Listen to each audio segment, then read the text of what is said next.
আজ ৮ই February propose day. Valentine's উইকের সেকেন্ড ডে হিসেবে প্রতিবছর বিশ্বজুড়ে দিবসটি পালিত হয়ে আসছে। রোজ ডের পরদিনই আসে এই দিনটি, যা ভালোবাসা প্রকাশের জন্য বিশেষভাবে গুরুত্বপূর্ণ বলে মনে করা হয়। প্রপোজ ডে মূলত মনের ভিতরে লুকিয়ে থাকা অনুভূতি প্রকাশের একটি উপলক্ষ। প্রিয় মানুষটির কাছে নিজের ভালোবাসা, সম্মান ও আবেগ জানাতে অনেকেই এই দিনটি বেছে নেন। কেউ সরাসরি প্রস্তাব দেন, কেউ আবার চিঠি, ফুল কিংবা ছোট উপহারের মাধ্যমে নিজের অনুভূতি প্রকাশ করেন।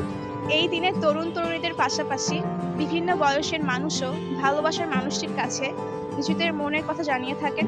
সামাজিক যোগাযোগ মাধ্যমেও প্রপোজ ডে ঘিরে নানা শুভেচ্ছা বার্তা, ছবি ও অনুভূতির প্রকাশ দেখা যায়।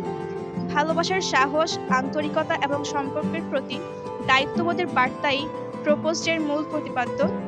ভালোবাসার সাহস, আন্তরিকতা এবং সম্পর্কের প্রতি দায়িত্ববোধের বার্তাই প্রপোজ ডের মূল প্রতিপাদ্য। ভ্যালেন্টাইন্স উইকের ধারাবাহিকতায় এই দিনটি ভালোবাসার সম্পর্ককে আরও দৃঢ় ও অর্থবহ করে তোলে।